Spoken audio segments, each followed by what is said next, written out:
All right, let's jump right in. Have you ever, even for a second, felt judged by how you look? We're talking about lookism, this bias we all face based on our appearance. Well, today we are looking at this incredible 2,500-year-old promise that was made to deal with that exact feeling. It's a seriously ancient vow that somehow speaks directly to our most modern anxieties.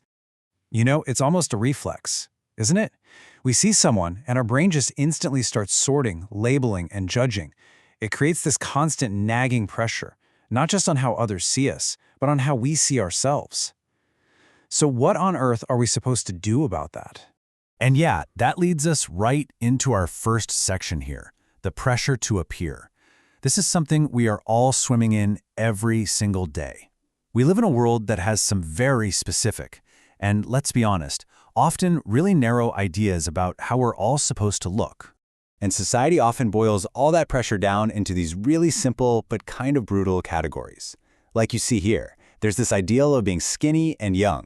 And then there's the flip side. Being seen as fat or old is something you're supposed to fight against.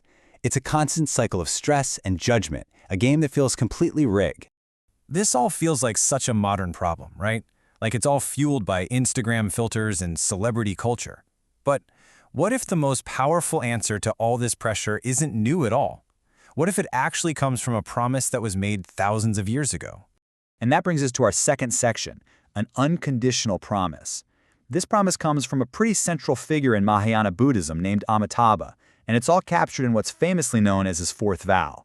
So, what exactly is this vow? Well, first off, it's not just some nice thought or a hopeful wish. It is a core pledge. A being on the path to becoming a full Buddha basically says, I am going to create a world of perfect equality. But here's the wild part. They stake their entire spiritual journey, their own enlightenment, on making it happen. If even one person in their world is treated unequally, they won't reach their goal. The stakes literally couldn't be higher. And it all starts with this one simple line. This is the setup for what is probably one of the most radically inclusive statements you will ever hear. Which brings us right to the heart of what we're talking about today, a world without labels. We're about to break down exactly what this promised world would be like, or maybe more importantly, all the things it wouldn't have. Right off the bat, the vow just completely dismantles one of our society's deepest anxieties, body type. Just imagine a place where the words skinny and fat carry absolutely no meaning, no value, no power to make anyone feel shame. That entire category of judgment, it's just gone.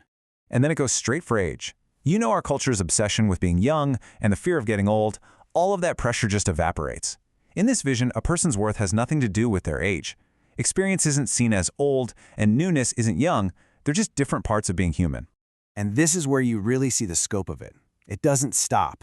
Tall or short, cool or uncool, beautiful or ugly, skin color, whether you have hair or not. I mean, every single surface-level label that we use to create these little hierarchies and judge each other is just systematically erased. So here comes the crucial part, the condition.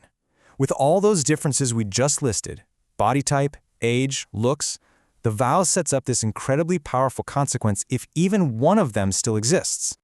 And there it is. That's the ultimate guarantee. If any of those physical distinctions are real in his world, he will not become a Buddha. It is an absolute, ironclad commitment to a world completely free from judgment based on appearance. Okay, so how do we take this amazing, ancient idea and bring it into our lives today? That moves us into our final section, living the vow today. I mean, just pause and think about the weight of that promise for a second. A being is willing to wager their ultimate spiritual purpose on creating a world that is totally free from lookism. It completely reframes equality. It's not just a nice social goal anymore. It becomes a fundamental spiritual requirement. So the big takeaway here is that this ancient vow is like a mirror for our own world. It's a direct challenge to the things we value right now. It makes us ask some pretty uncomfortable questions like, why do we put so much importance on whether someone is skinny or fat, young or old? Just think about all the energy we pour into judging ourselves and other people on these temporary physical things. This vow basically says that whole system isn't just hurtful, it's a massive obstacle to a better way of living. And that really leads us to this final thought. What if this perfect world isn't some distant paradise that we're supposed to just wait around for? What if the vow is actually a blueprint for a mindset, a way of seeing the world that we can start practicing right now, today, in how we choose to see ourselves and, maybe just as importantly, how we choose to see every single person we meet?